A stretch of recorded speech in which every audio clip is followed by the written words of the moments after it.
على محمد طب القلوب ودوائها. بسم الله الرحمن الرحيم. السلام عليكم ورحمة الله وبركاته.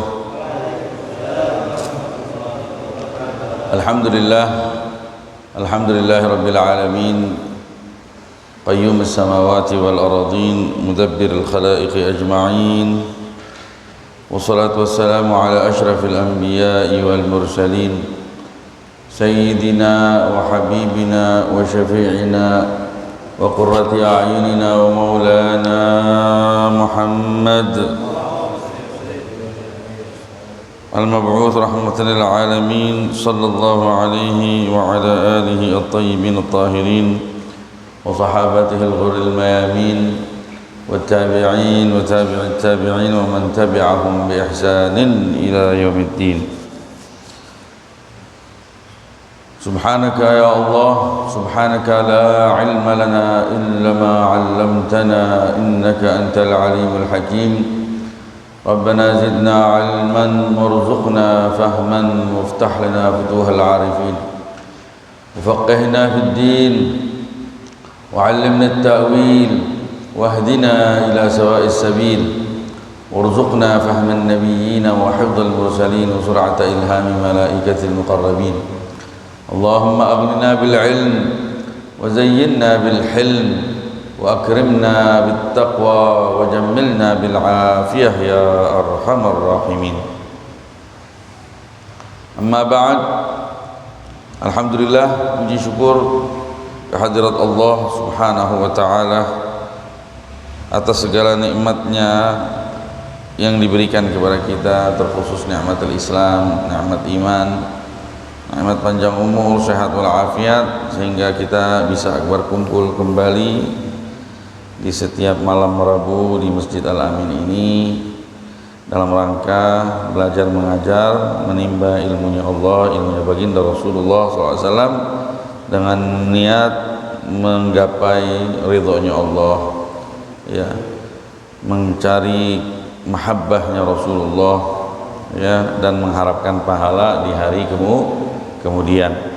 Salawat dan salam tak lupa senantiasa kita haturkan kepada junjungan kita Nabi besar Muhammad sallallahu alaihi wa alihi wasallam, yang karenanya kita mengenal yang mana perbuatan baik, yang mana yang perbuatan buruk, ya, sehingga kita hidup sebagai manusia sebagaimana diharapkan oleh Sang Pencipta Allah Subhanahu wa taala, yaitu manusia yang bermanfaat, yang didasari dengan keimanan kepada Allah dan hari kemudian. Insyaallah kita semua termasuk orang-orang yang beruntung baik di dunia maupun di akhirat. Amin ya rabbal alamin. Alhamdulillah, kita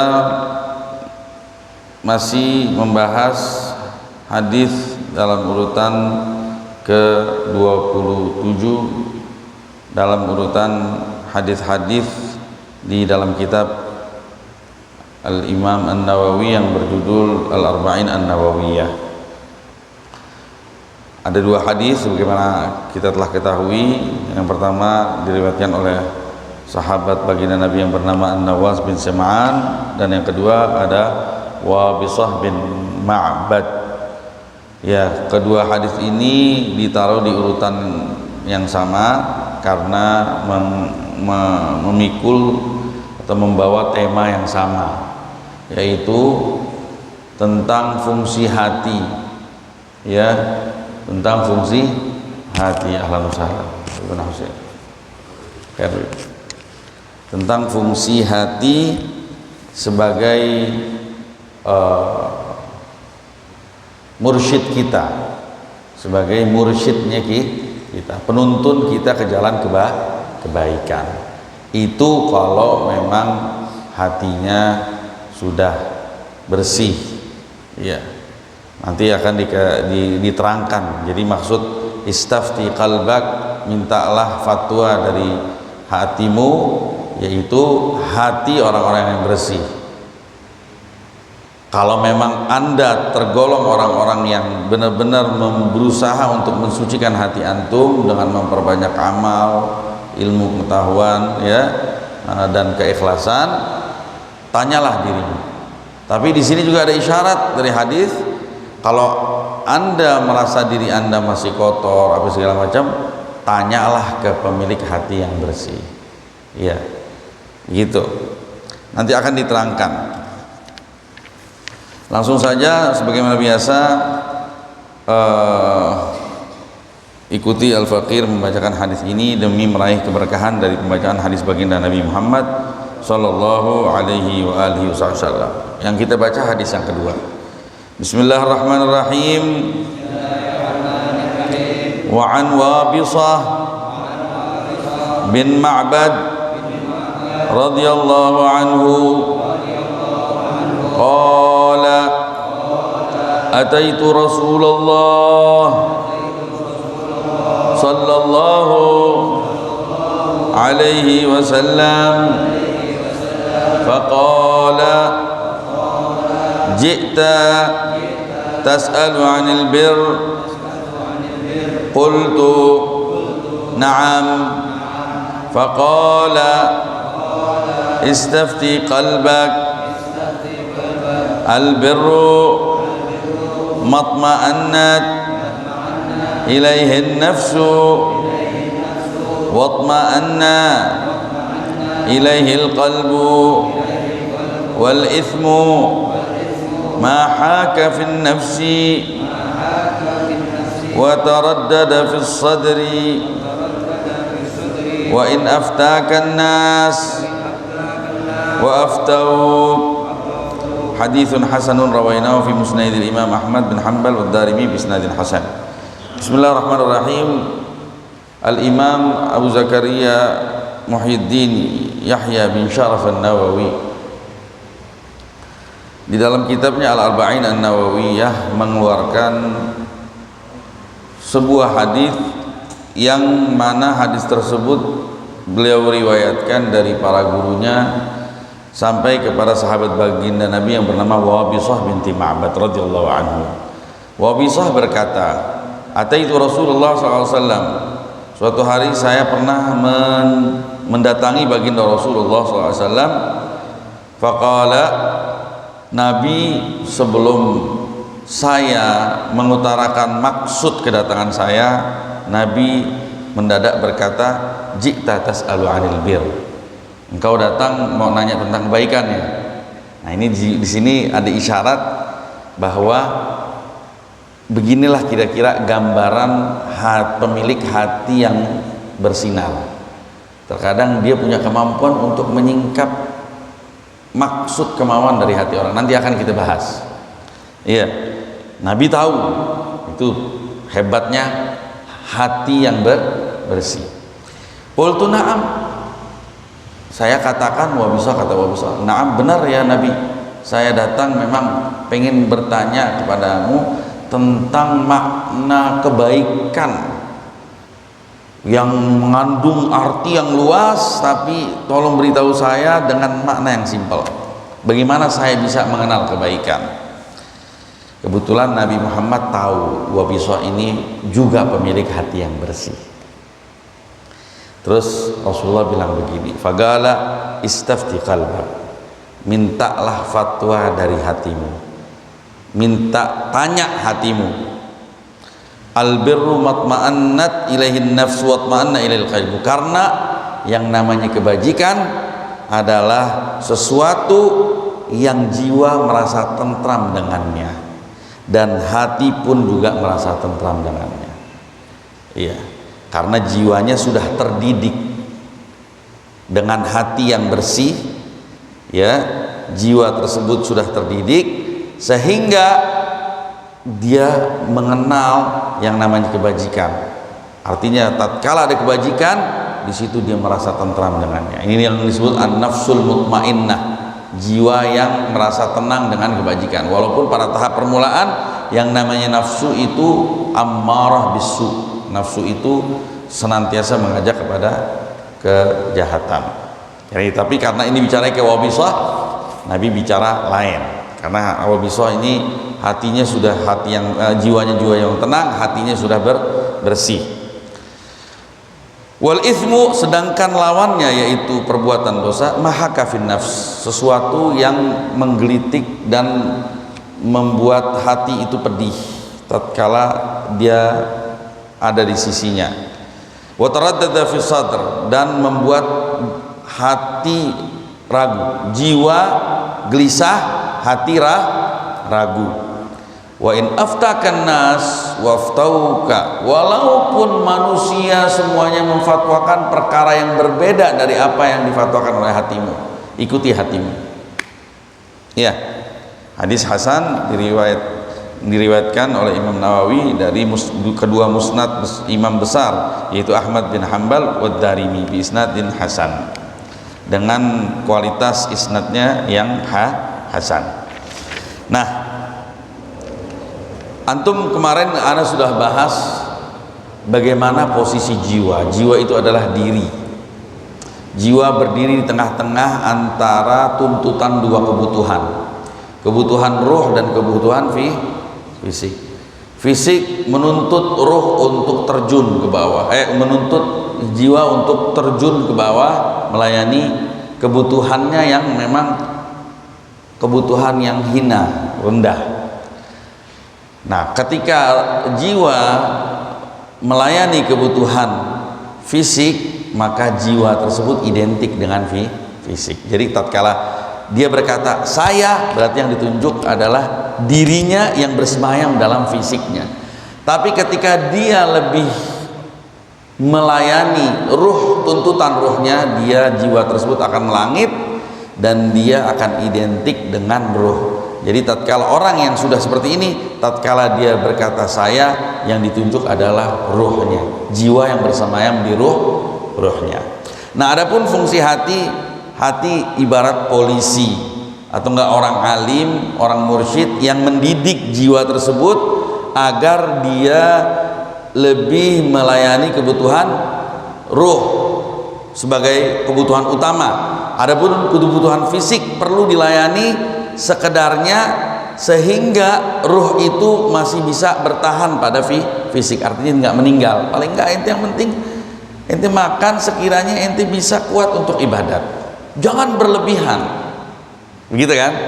Nah, juga jangan ditinggalin tuh fisik nggak makan, ya akhirnya malah mati sebelum waktunya. Ruh belum siap, ruh belum terbentuk dengan baik, belum diberikan kebutuhannya secara maksimal, tuh ruh udah lepas duluan dari fisiknya.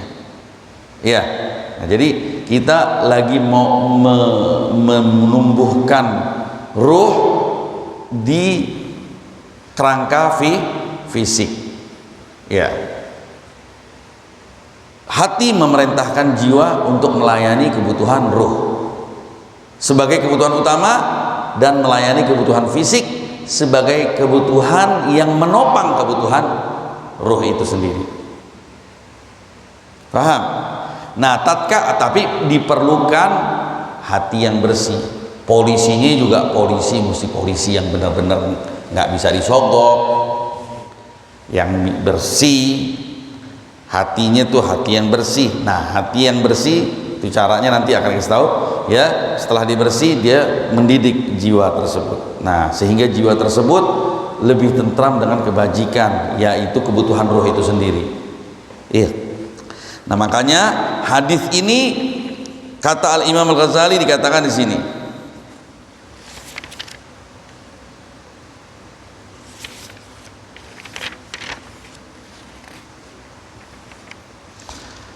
Al-Imam Al-Ghazali nukil dari Imam Ghazali annahu qala lam yurid al-Mustafa SAW anna kull ahadin yastafti nafsah. Rasulullah tidak menginginkan dengan hadis ini berarti setiap orang ingin tahu tentang makna kebajikan, tanyalah hatinya. Iya, yang saat itu udah menguasai jiwanya. Wa inna madzalika liwabisa fi waqi'atin takhussuh, karena ini hadis memang spesial buat Wabisah terkait peristiwa yang memang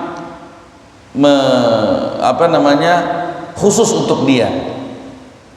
Li'anna Allah Ta'ala wahaba lahu nur, karena Allah Subhanahu wa taala, kata Imam Al-Ghazali, telah memberikan cahaya kepada Wabisah di hatinya, sehingga Wabisah dapat membedakan, yufarriqu bihi bainal haq wal batil, membedakan antara hak dan batil.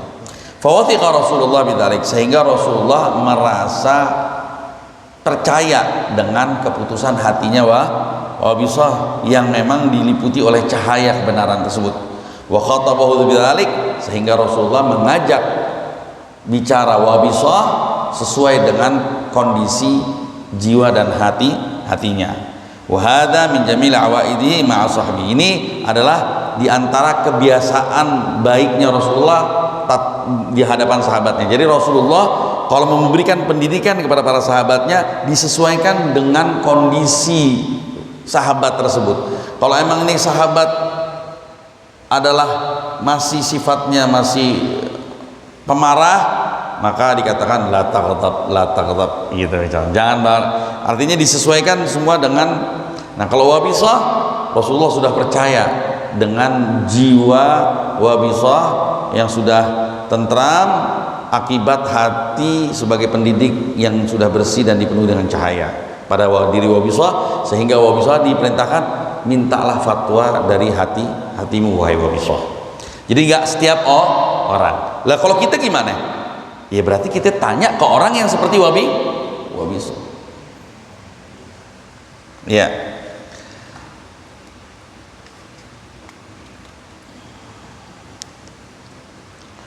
Dihikayatkan bahwa sebahagian orang arif, orang yang benar-benar mengenal siapa Tuhannya, itu Allah Subhanahu wa taala, suatu hari dia didatangi oleh seseorang lelaki ya yang memang pengen dituntun. Ini orang mau jadi muridnya, nih orang yang ahlilah, nih orang arif. Dia minta dituntun di jalur penitian untuk menggapai ridha Allah. Fa adkhalahu fil khalwah. Terus ini seorang syekh, ini si orang arif billah, memerintahkan dia untuk masuk ke khalwat, untuk semedi. Wa tarakau ayaman, dan dibiarkan itu orang selama beberapa hari.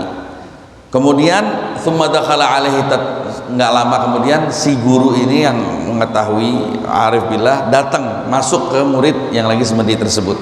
Terus dia ditanya si muridnya nih, kaifa tara surati, ayo anak mau tanya, bagaimana sekarang engkau melihat rupaku? Terus dia bilang, rupamu seperti babi.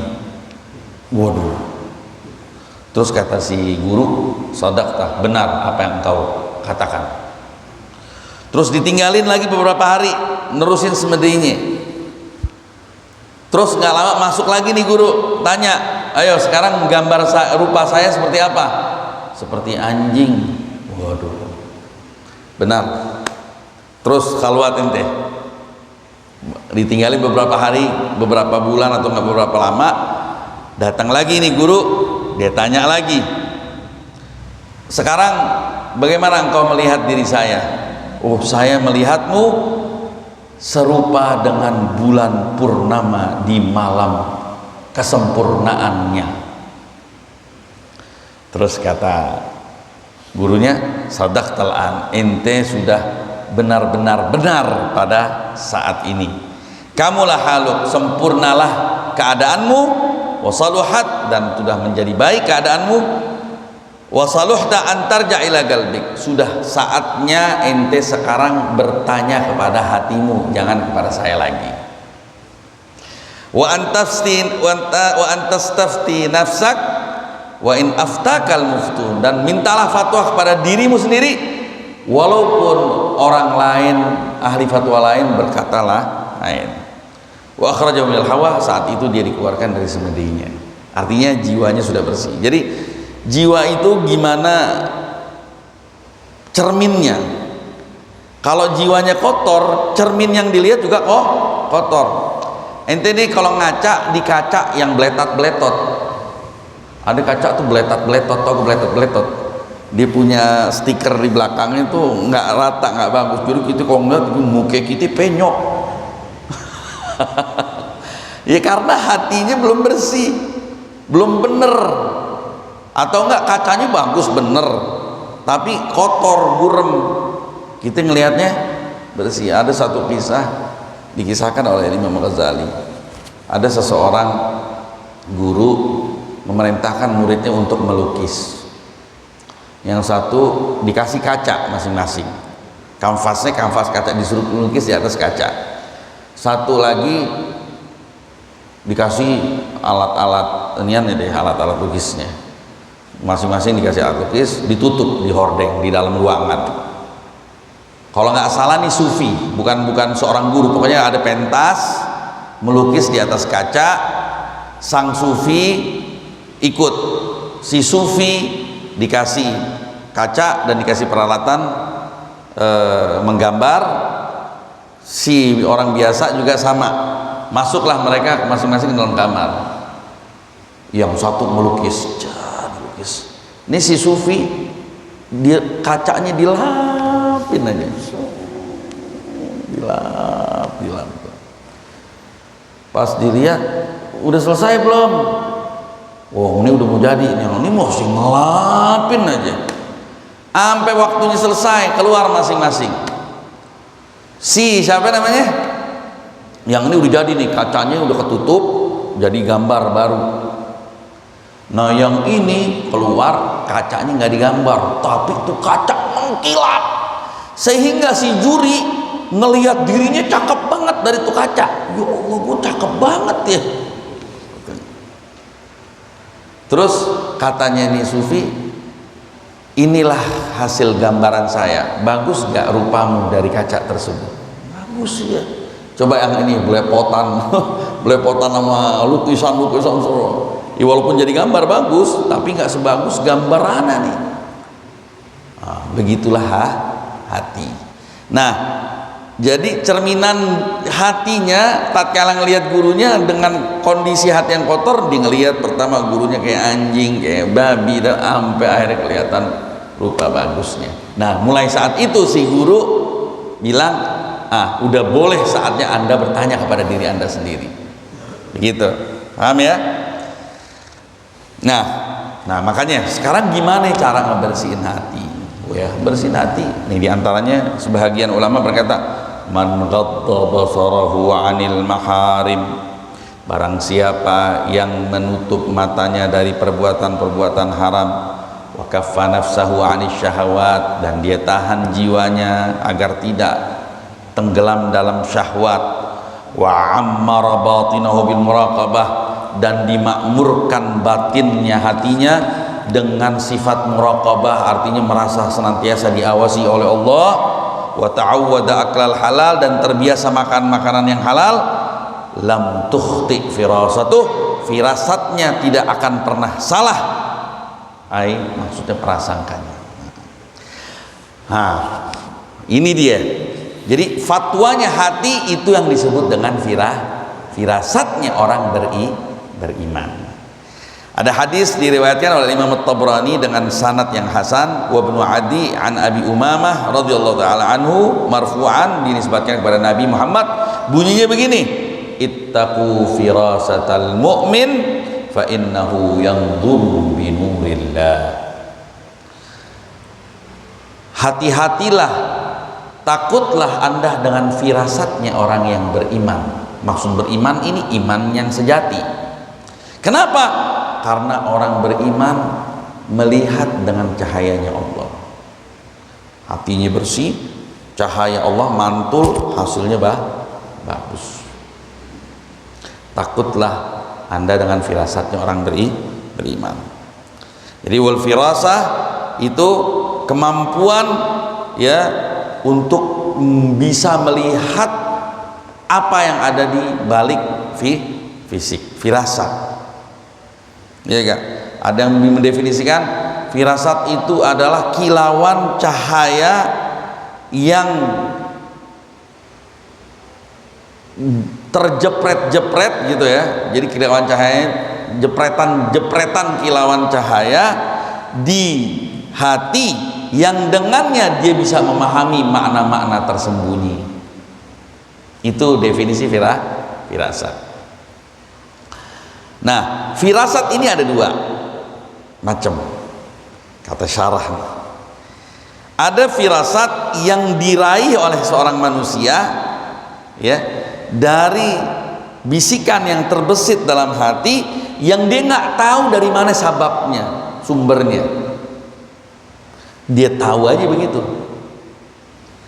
Nah, ini yang firasatnya para aulia. Ya enggak? Firasatnya para aulia. Pernah Sayyidina Anas bin Malik, sahabat baginda Nabi Muhammad SAW, pelayan baginda Rasulullah, di masa kepemimpinan Sayyidina Utsman. Sayyidina Utsman di umur tuanya, waktu itu dia pengen datang ke Sayyidina Utsman radhiyallahu taala anhuma. Sebelum nyampe ke Sayyidina Utsman, dia ngelihat di jalanan ada perempuan cakep, ketemu bepapasan perempuan cakep. Itu perempuan dipandang aja dengan pandangan yang serius sambil diperhatikan keindahan perempuan tersebut. Tahu-tahu masuklah ke Sayyidina Utsman, sahabat nih, Anas bermasuk adalah sahabat, cuma Sayyidina Utsman lebih dewasa dan lebih senior.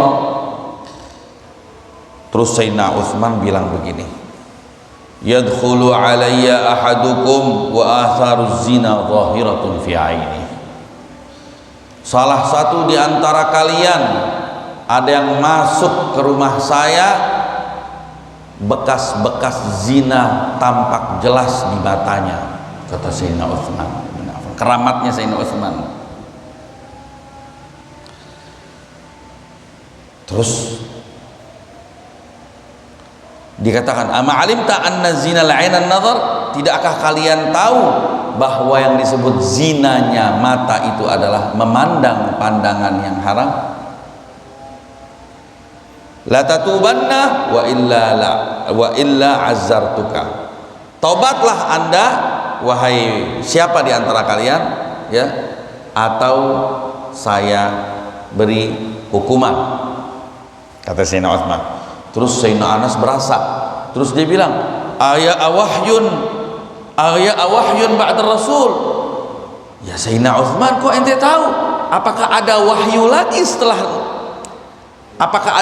lagi setelah peninggalan baginda Rasulullah? Sayyidina Utsman bilang, faqala la. Dia berkata, tidak, walakin tabsiratun wa burhanun wa firasatun shadiqah. Tetapi wahyu udah nggak ada, yang ada adalah pandangan hati, ya, bukti nyata serta firasat yang benar.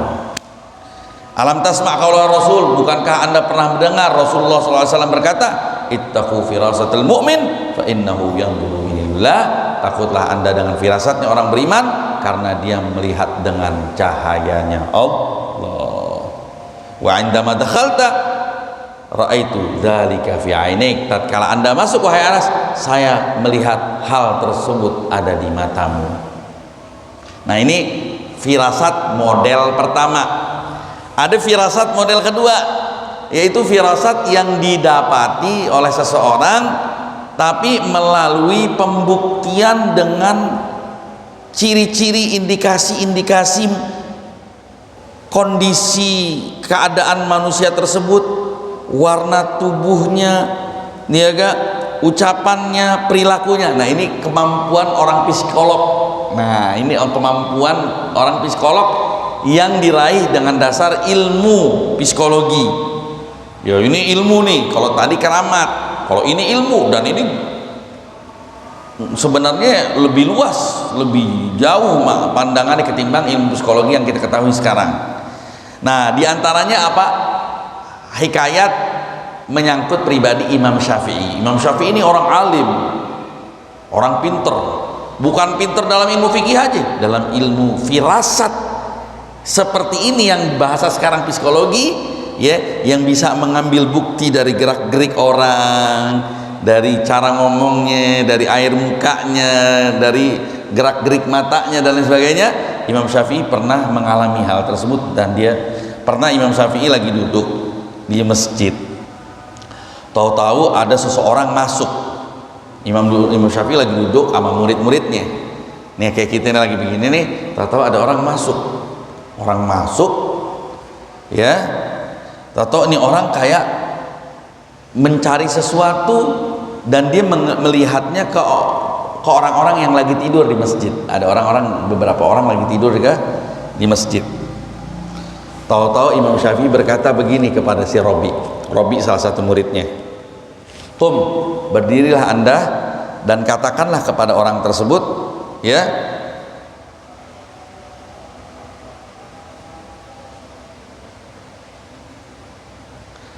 ente bilang ke dia, ente pasti lagi kehilangan budak ente berwarna hitam yang matanya ada cacatnya dikit."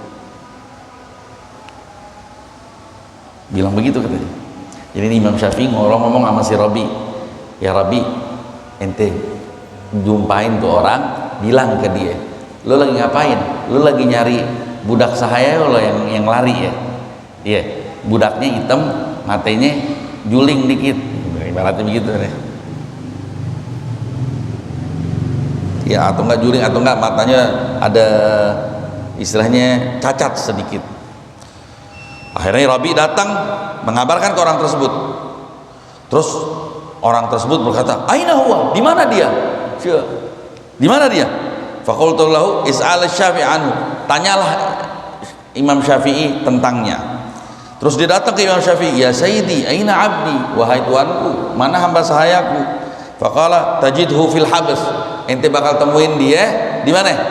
Di penjara. Kemudian nih orang pergi di penjara dan dia benar nemuin si hamba sahayanya itu benar ada di penjara. Terus dia berkata kepada si Rabi, berkata kepada Syafi'i, "Ya Sayyidi, ya, akhbirna an hadzal amr faqad hayyartana." Coba kasih tahu bagaimana Anda bisa tahu hal ini. Ini kejadian benar-benar bikin saya bingung. Faqala ra'aituna. Di sini Imam Syafi'i bisa menyingkap itu dengan tanda-tanda. Saya perhatikan orang ini masuk ke pintu masjid, terus dia kayak nyari-nyari dan ngelihatnya ke orang-orang yang lagi tidur.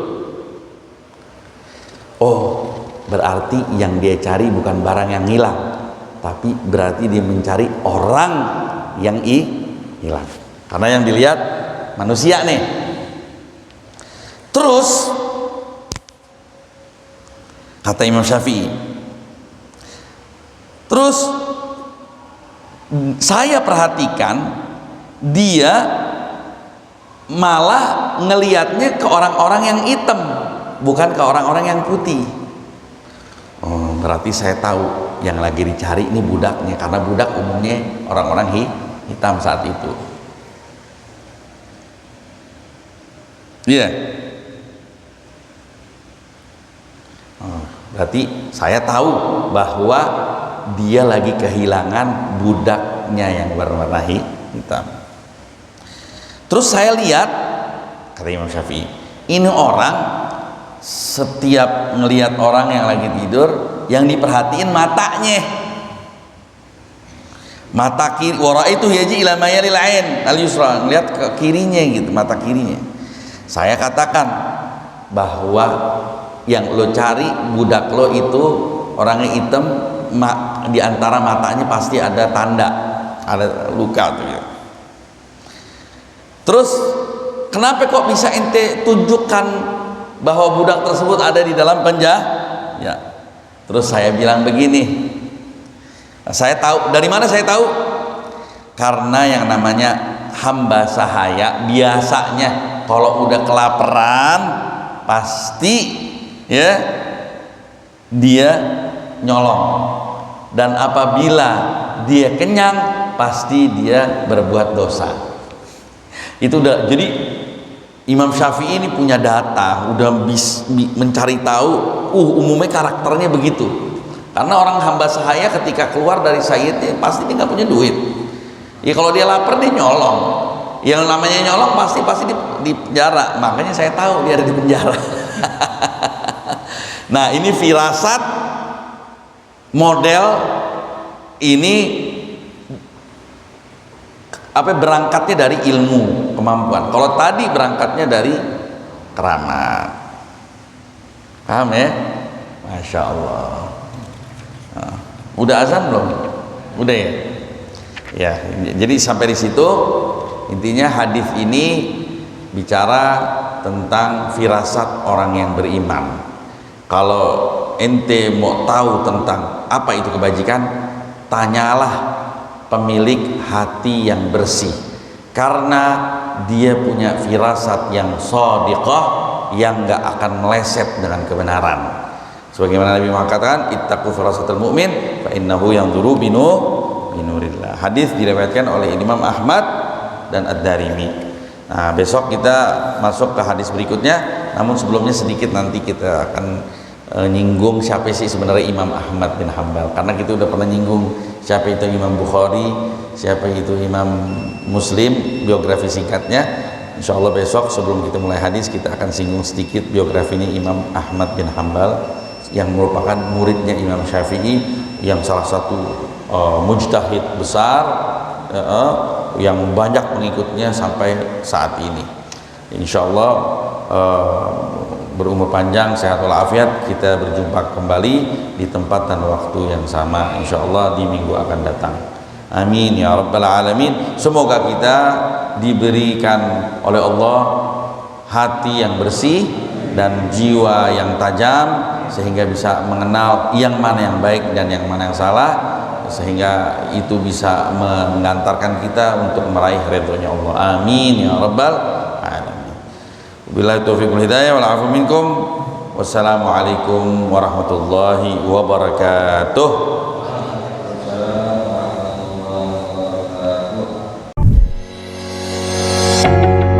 Allahumma salli ala Muhammad tibbil qulubi wa dawai